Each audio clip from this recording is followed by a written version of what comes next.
Bonsoir et bienvenue dans ce live numéro 2. Ce soir, nous allons parler d'huile essentielle et de coronavirus. Julie, qui habite la Gaude, a tenu à nous donner une information assez importante. Et puis on parlera de fleurs de bac. Qu'est-ce que c'est que les fleurs de bac? Est-ce que vous connaissez Virginie, qui a une entreprise sur Internet et qui vend des fleurs de bac? Eh bien, on va voir ça tout de suite. Mais pour l'instant, on va retrouver Julie. Alors Julie, bonjour. Sur notre page Facebook, Julie m'a envoyé un petit message pour nous parler de quelque chose, je pense, qui va vous toucher. Écoutez bien, parce que le message est important. Alors, on va rejoindre Julie. Bonjour Julie, comment ça va? Bonjour, ça va? Bon. Vous pouvez nous expliquer qu'est-ce que vous faites et qui vous êtes? Vous travaillez dans la naturopathie, c'est ça? Oui, donc je suis Julie, je suis étudiante en naturopathie et en parallèle, je suis conseillère bien-être. La naturopathie, alors ok, c'est les huiles essentielles, c'est ça?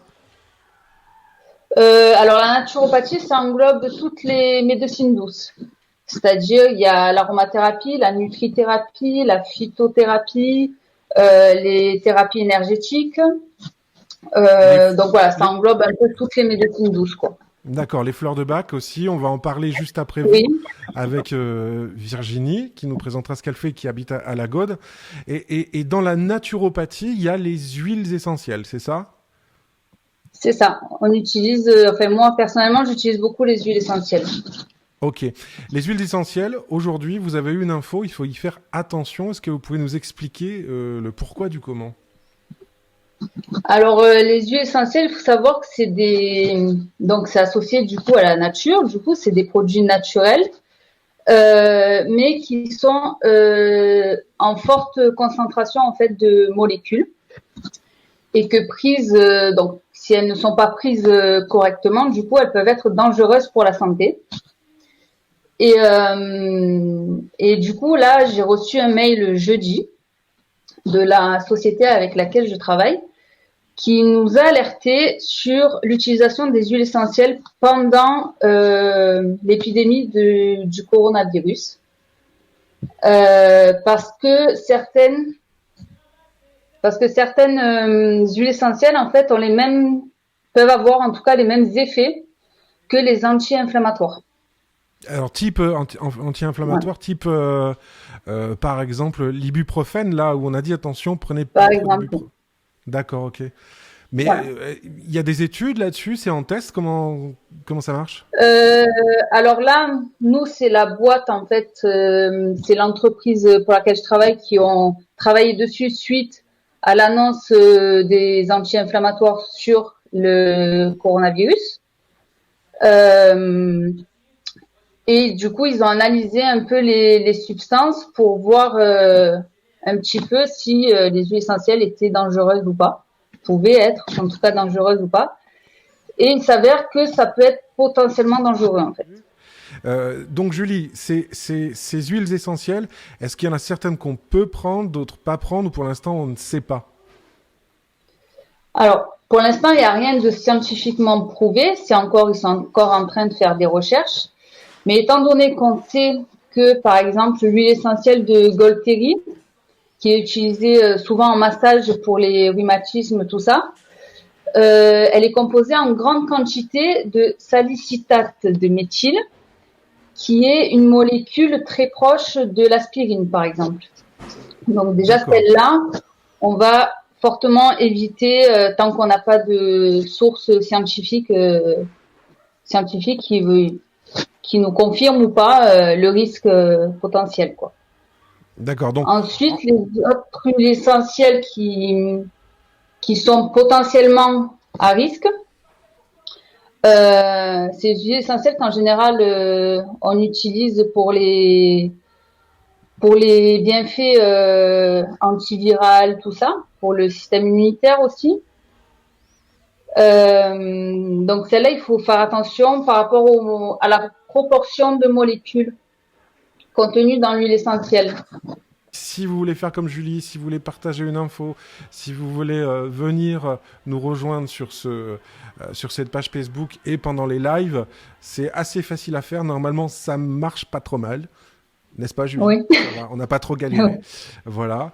Et Non, puis, ça va. on passe à la suite. Merci, Julie. De rien, au revoir, merci.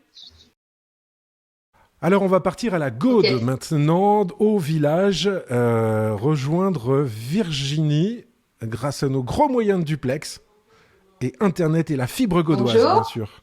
Bonjour Virginie, ça va? Tu as un site internet, voilà, et ça traite des fleurs de bac.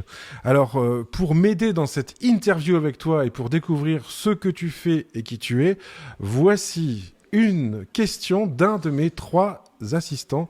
C'est parti. Bonjour Virginie, est-ce que tu peux nous expliquer ton métier? Alors, mon métier, c'est conseillère et formatrice en fleurs de bac. Donc, en fleurs de bac, ce sont les élixirs floraux du docteur Édouard Bach.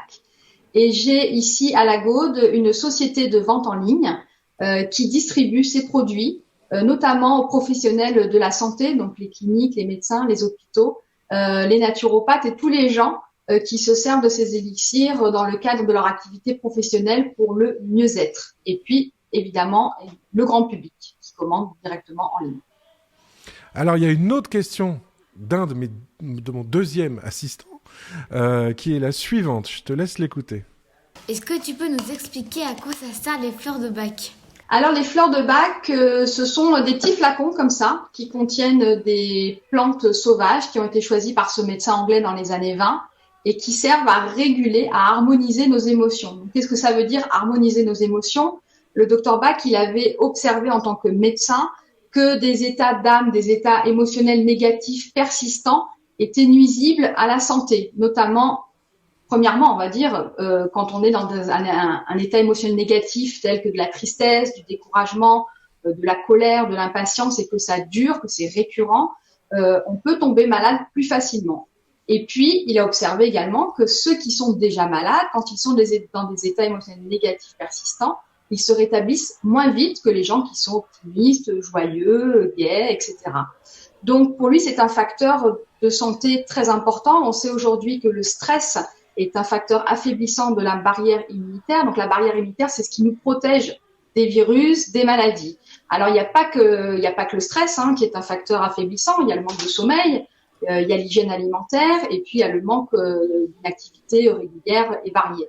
Donc, tout ça pris en globalité fait qu'on peut garder la bonne santé qui est normalement un état naturel. On va parler d'élixir et justement, il y a une petite question. Bonjour Virginie, est-ce que c'est difficile de fabriquer des élixirs?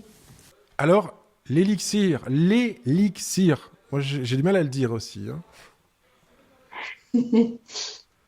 Alors, un élixir, ça se fabrique de manière très simple parce que ce médecin anglais, il tenait absolument à ce que ce soit une méthode simple qui ne coûte pratiquement rien, puisque dans les années 20, il n'y avait pas de sécurité sociale, etc. Donc, il voulait des remèdes naturels et peu chers. Donc, en fait, il y a 2 méthodes qu'il a mis au point pour ces 38 fleurs. Donc, il y a 38 fleurs qui ont été choisies qui sont bien précises. Il faut déjà déterminer la bonne espèce botanique.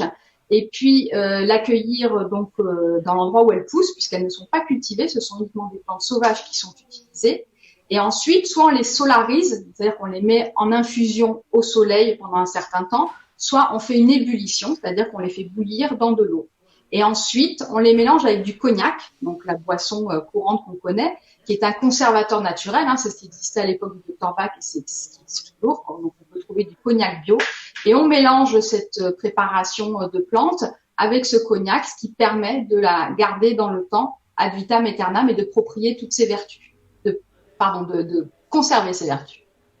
En cette période de coronavirus où on est tous confinés, concrètement, est-ce qu'il y a des fleurs qui peuvent nous apporter, réguler notre stress, nous apporter du confort est-ce qu'il y a des fleurs qui peuvent nous faire du bien? Une recette.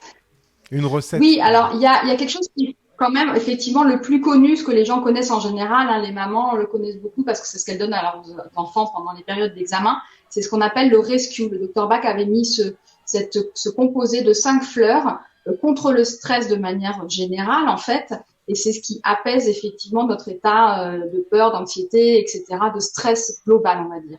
Après, on peut être beaucoup plus précis puisqu'on a 38 fleurs à notre disposition et que chaque fleur correspond à un état émotionnel particulier. Donc, par exemple, pour les peurs, les angoisses, déterminées en ce moment, bien sûr, on a peur de la maladie, on a peur d'attraper le virus, on a peur quand quelqu'un éternue à côté de nous, tousse à côté de nous. Donc, il y a Mimulus, qui est la fleur pour la peur que je peux nommer, dont je suis consciente. Si ça me met vraiment dans un état de panique, par exemple, on a Roc Rose, qui est effectivement la fleur pour nous donner du courage, et donc on a cet état de panique qui se calme et qui s'apaise. Si on cogite trop, on a des pensées récurrentes, non désirées, on tourne en boucle des choses qui sont vraiment pas positives pour nous. On a la fleur du marronnier blanc, White Chestnut, qui apaise et calme notre mental. Donc chaque fleur, elle va agir sur un sentiment qui nous est propre, et c'est l'intérêt, c'est-à-dire qu'on a tous des émotions différentes, et ça va mettre ces émotions, nos petits curseurs dans le vert en fait. Donc ça va nous apaiser, nous apporter plus de sérénité et de calme.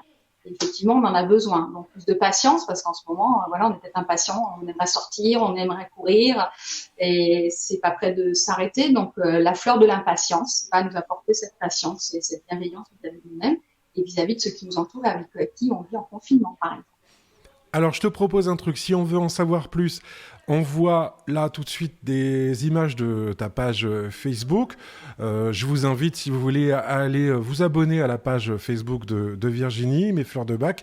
Et puis, vous allez pouvoir lui poser toutes les questions. Et sachez que donc, si vous habitez à Saint-Janet, à la Gaude, Virginie, elle est dans cette zone où nous faisons ces émissions en live. Voilà.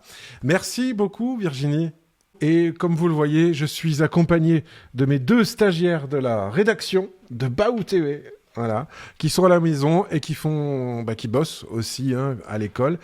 Si vous êtes enseignant, et que vous voulez nous donner des petits conseils pour s'occuper des enfants à la maison et bien les faire travailler, vous nous laissez un petit message dans les commentaires ou sur Messenger en haut dans les messages. Merci beaucoup et à bientôt, et surtout restez à la maison. Ciao, ciao. Ciao. Ciao. Ciao.